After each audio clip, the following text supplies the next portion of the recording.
బాపట్ల జిల్లా అద్దంకి వైసీపీ ఇన్ఛార్జ్గా పానం హనిమిరెడ్డిని నియమించిన కారణంగా ఇప్పటివరకు అద్దంకి ఇన్ఛార్జిగా ఉన్న బాచిన కృష్ణ చైతన్య ఈ రోజు పార్టీ ఆఫీస్లో కార్యకర్తలు, అభిమానులతో సమావేశం నిర్వహించారు. ఈ సందర్భంగా కృష్ణ చైతన్య మాట్లాడుతూ 4 సంవత్సరాలుగా పార్టీకి ఎంతో సేవ చేశానని, అవకాశం ఇస్తే అద్దంకి ఎమ్మెల్యే గొట్టిపాటి రవికుమార్కి గట్టి పోటీ ఇవ్వగలనని అన్నారు. మనం పోటీ చేస్తాం కానీ ప్రజల కోరిక లేదు. జగన్మోహన్ రెడ్డి గారికి మనందరి యొక్క విన్నపాన్ని, మీ అందరి యొక్క ఆలోచనలు, మీ అందరి యొక్క అభిప్రాయాలని జగన్మోహన్ రెడ్డి గారికి తప్పనిసరిగా ఆయన పిలుస్తారు. ఆయన పిలిచిన తర్వాత చూస్తాం. మరి ఇవాళ కూడా మనకు తెలుస్తుంది, టీవీలో చెబుతున్నారు, నేను 11 మంది ఇన్ఛార్జీలు మార్చారు, అవన్నీ కూడా ఇంకా 40 మంది జాతర కొని దీని మీద ఏదో పొరపాటు జరిగినాయి, అందువల్ల ఇంకా ఫాలో అవుతేమో ఇది ఆపేయండి అని చెప్పిన అందరినీ అని టీవీలో వస్తుంది. ఇందాక ఎవరు చూస్తున్నారు. ఏదేమైనప్పుడు కూడా జరిగిన పొరపాట్లు ఉంటే ఎంత పెద్దవాడైనా ఎంతవాడైనా దాన్ని ప్రజాస్వామ్యబద్ధంగా ప్రజాస్వామ్యంలో ప్రజాస్వామ్య పరిరక్షణ ధ్యేయంగా పనిచేసిన మన జగన్మోహన్ రెడ్డి గారు ప్రజల అభిప్రాయాన్ని గౌరవించి తప్పనిసరిగా మళ్ళా కృష్ణ చైతన్య ప్రకటిస్తారు అనే విషయాన్ని అందరూ కూడా తెలియజేస్తూ వైఎస్ఆర్ కాంగ్రెస్ పార్టీ పెట్టిన రోజు నుంచి ఈ రోజు వరకు చిత్తశుద్ధితో జగన్మోహన్ రెడ్డికి నమ్మకమైన వ్యక్తిగా గంటకి పనిచేస్తున్నాడా కాదా అనే విషయాన్ని ఆయన ఆలోచించాల్సిన సమయం వచ్చింది అనే విషయాన్ని మేము తెలియజేస్తూ, ఎవరన్నా ఆయన తప్పుదో పట్టిస్తే ఒకసారి ఆలోచన చేసుకుని పునరాలోచన చేసి మరలా మనం ఈ అందరి అభిప్రాయాల మేరకు కృష్ణ చైతన్య తిరిగి వైఎస్ఆర్ కాంగ్రెస్ పార్టీ అభ్యర్థిగా ప్రకటించేంత వరకు మనం ఆయన దృష్టికి తీసుకెళ్లాల్సిన అవసరం ఉందని ఆ విధంగా చేద్దామని చెప్పని మరలా నేను ఇది కేవలం ఇవాళ నిత్యం ప్రజల్లో ఉండేవాళ్ళమే. ఏదేమైనా నిన్న నాకు అప్గాలు చేస్తా ఈ రోజు కలుపుకొని పోవాలి, పార్టీని బలోపేతం చేయాలనే లక్ష్యంతో ముందుకు పోయామనే విషయాన్ని నేను కూడా తెలియజేస్తా ఉన్నా. గంటలకి ఎప్పుడు కూడా కమ్మారెడ్డి అని లేదు, అన్ని కులాలని ముఖ్యంగా పేదవాళ్ళని హక్కును పెట్టుకున్నదంటే అలవాటు నుండి వ్యక్తి గంటయ్య. కాబట్టి వాళ్ళు తీసుకొచ్చేసి కులాల ప్రస్తావన చేస్తాడు చాలా దురదృష్టకరం. వాళ్ళ జనం ఉన్నారు. వాళ్ళు నేను ఎప్పుడు కూడా ఏ సామాజిక వర్గాన్ని మేరేసుకోవటమో ఇంకో సామాజికాన్ని తొక్కాలని ప్రయత్నం చేయటం జరగల.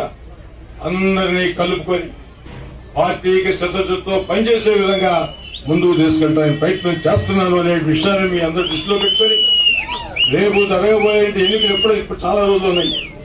ఎలక్షన్ నామినేషన్ వేసే ముందు కూడా టికెట్లు మార్పిన సంగతి మనం చూసాం.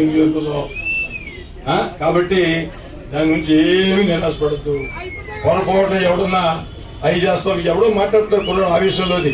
వాడు ఇండిపెండెంట్ వేస్తామంటే, వాడు జనసేన అంటే, వాడు తెలుగుదేశం అంటే పిచ్చి పిచ్చి మాటలు మాట్లాడుతుంటారు. అవన్నీ పట్టించుకోవద్దు. మనం ఈ పార్టీలో ఉంటాం. వైఎస్ జగన్మోహన్ రెడ్డి ముఖ్యమంత్రిని చేద్దాం. మళ్ళా మనం అద్దెకి కృష్ణ చైతన్య మళ్ళా జగన్మోహన్ రెడ్డి గారు జరిగిన పొరపాటుని పునరాలోచించి చైతన్యాన్ని అభ్యర్థిగా ప్రకటించేంత వరకు మనం ఇదే మాట మీద ఒకే పాట మీద ఉన్నాం. అదేవిధంగా వైఎస్ఆర్ కాంగ్రెస్ పార్టీ అద్దెకిలో బలోపేతం చేయడానికి మన శక్తివంతం లేకుండా సాయశక్తులా కృషి చేద్దామని మీ అందరికీ తెలియజేస్తూ, ఈ రోజు నలుమూల చూసిన కార్యకర్తలు కొద్దిమంది వచ్చారు, ఇంకా కలవాల్సిన చాలా మంది ఉంది.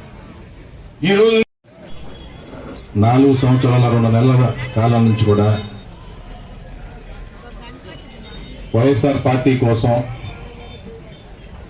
అద్దంకి నియోజకవర్గం జెండా ఎగరేయాలని, ముఖ్యంగా అన్నిటికంటే ఇక్కడ శాసనసభ్యుడైన గొట్టిపాటి రవికుమార్ని ఓడించే లక్ష్యంగానే ఇక్కడ పనిచేస్తూ అందరినీ కూడా కలుపుకొని పోదామని, ముఖ్యంగా ఏదైతే ఇందాక నాకు పూర్తి విశ్వాసం ఉంది. జగన్మోహన్ రెడ్డి గారు నాకు అన్యాయం చేయలేని నమ్మకం నాకు ఇప్పుడు కూడా ఉంది. ఇంకా 4 నెలల సమయం ఉంది. ఆఖరి మూమెంట్లు కూడా ఎన్నో జరుగుతాయి. ఇప్పుడు ఇంకా ఒక డిసిషన్ తీసుకున్నారు. అనేక రకమైన ప్రచారాలు వినబడుతున్నాయి. పార్టీ అధిష్టానం మళ్ళీ దీని గురించి పునరాలోచన చేస్తుంది. సర్వేలు జరుగుతాయి. అభ్యర్థి ఎవరైతే బాగుంటుందనేది అందరికీ ప్రతి ఉన్న వాళ్ళందరికీ కూడా తెలుసు. ఎంత బాధగా ఉందంటే నిన్నటి నుంచి తెలుగుదేశం పార్టీ వాళ్ళు మన నాయకులు చెప్తున్నారు, మేము ప్రశాంతంగా పడుకొని గెలుస్తాం, ఇప్పుడు 30,000తో గెలుస్తాం, 50,000తో గెలుస్తాం, ప్రశాంతంగా ఉందబ్బా, మాకు ఇప్పుడు మాకు పెద్ద పని లేదు.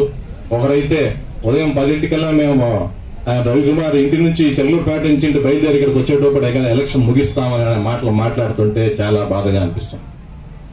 ఎంత పోరాడి ఎంత కష్టపడి ఈ 4 సంవత్సరాలు 2 నెలల్లో ఎంత ప్రయత్నం చేసి అందరినీ కలుపుకొని పోయి దాదాపుగా మనం ఖచ్చితంగా గెలుస్తున్నాం ఇక్కడ అని ఎంతో ఆశపడ్డా నేను.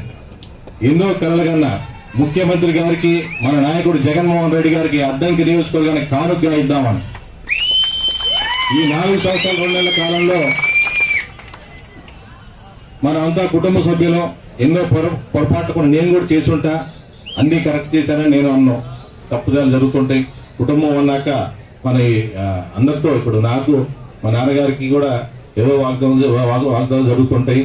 ఒకసారి ఆయన చెప్తే నేను చెప్తే ఆయన, ఇవన్నీ సహజం. అదే విధంగా మీరు కూడా గ్రామంలో ఉన్న నాయకులు కానీ కార్యకర్తలు మీరందరూ కూడా కుటుంబ సభ్యులుగా భావించాం. కొన్ని సందర్భాల్లో ఒకరితోటి హార్ష్గా మాట్లాడొచ్చు, వారు నాతోటి హార్ష్గా మాట్లాడొచ్చు. అయినా కూడా కుటుంబ సభ్యులు కుటుంబంలో ఉన్నప్పుడు ఇవన్నీ సహజమే. కష్టపడి పనిచేశాను, అంతకు రెట్టింపు మీరు నాకు అందరూ కూడా అండగా ఉండి మీరందరూ నాతో ప్రయాణం చేస్తే, మీరందరూ ముందుండి నన్ను నడిపిస్తే తప్పనిసరిగా ఇక్కడ టికెట్ మనకి సాధిస్తాం. టికెట్ సాధించడమే కాదు,